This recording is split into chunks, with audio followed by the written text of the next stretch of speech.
Okay, I don't know this guy. He's the mortician, I'm guessing, Mr. Hunched Over Man. Sure, I'll send a team right out. Wow, and if by magic she's here. Let's see, I don't think there's anything on her that I can actually look at. I don't believe so. Oh well, let's just talk to him. Blunt force trauma, back of the head. Wound's interesting, an irregular shape, somewhat triangular. It's the murder weapon's signature. Here's something you might find interesting. A small piece of foreign fibrous material. Definitely not skull. Okay. Well, alright. The fragment I found appears similar in color to the photograph, so the bird's bill might be consistent with the wound. But without the real thing, it's just a guess. I'm actually surprised. Most of the time they do leaps in logic and say, yes, it is. That's... I applaud him, actually, for saying it could be, but there's no definite yes or no, so we'll just keep asking him. Well, based on the victim's liver temperature, dead less than 2 hours. Under ideal conditions, the body cools 2 degrees the first hour, then 1 degree after that. So we can put it around 5:30 p.m. That's actually correct as well. So 2 degrees the first hour, then about an hour every other hour. Or then every hour after that. That's correct as well. True story. True story, brah. Way ahead of you. Taking fingerprints off a victim's body is part of my routine. Here you are. Yay! And actually, the mortician might not necessarily be the person to get fingerprints. There'd probably be a mortician assistant getting fingerprints, but he probably won't be getting it by himself. Toxicology tests show high concentrations of diazepam, a benzodiazepine commonly prescribed for anxiety disorders. So she's taking medicines, yay! Well, it's not entirely unusual, but your prospective bride already had a honeymoon, semen in the vaginal canal, no forced entry, presumably consensual sex. I've got a sample for you. Alright, we got some splooge. Just so you know, I'm very mature when it comes to talking about evidence. Of course. Glad to have your perspective. Is there even anything on here? What? Oh. Okay, just so you know, they do cut the chest open like this, so she just didn't have this. They do cut open the bodies like this, I guess just to get a full report, make sure everything's, is actually whole in their chest cavity. I don't think there's anything else we can do with the body right now. So that means do the lab.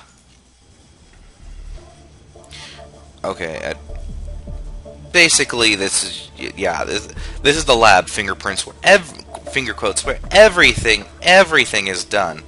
Now just so you know, we're not going to be using this until much later. And I think we've used all the evidence on. We've done all we can with that item. Yeah. I'm just gonna because sorry, I'm just kind of blanking right now. Most of these tools are not used in this case, and how, like he was saying, we've done all we can with this item, meaning like there's really nothing else we can do. It is just stacked evidence right now, which we carry around, not photographed, not in bags, not packaged properly, not signed by saying it was collected so-and-so at this place in the crime scene. No, not packaged properly, put into bags, given a chain of command, all that stuff, la la la la, which is, in our pockets, blah.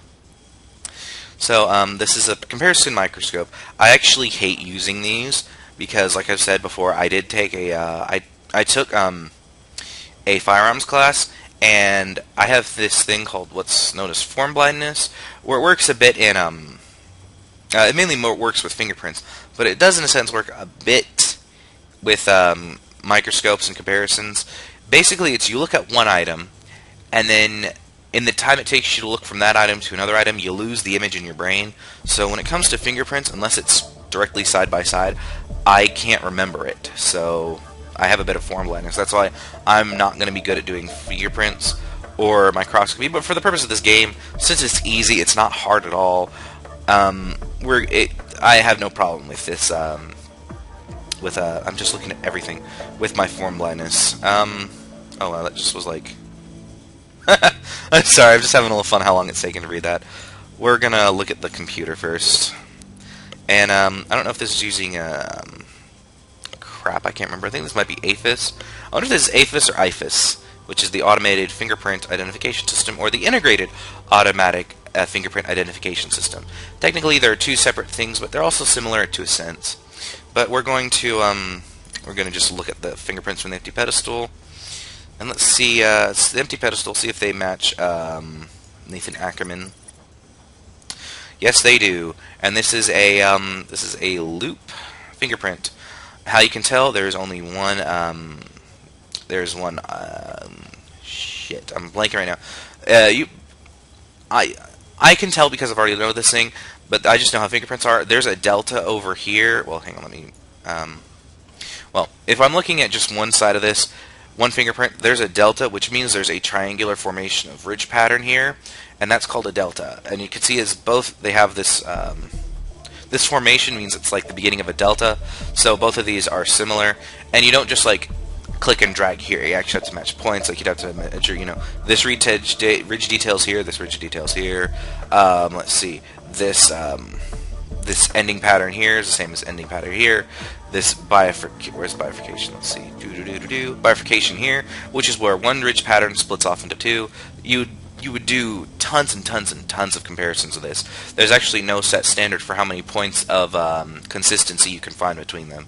Most people say 10 to 20, but that's if you just want to kind of look at it and say these could be matched.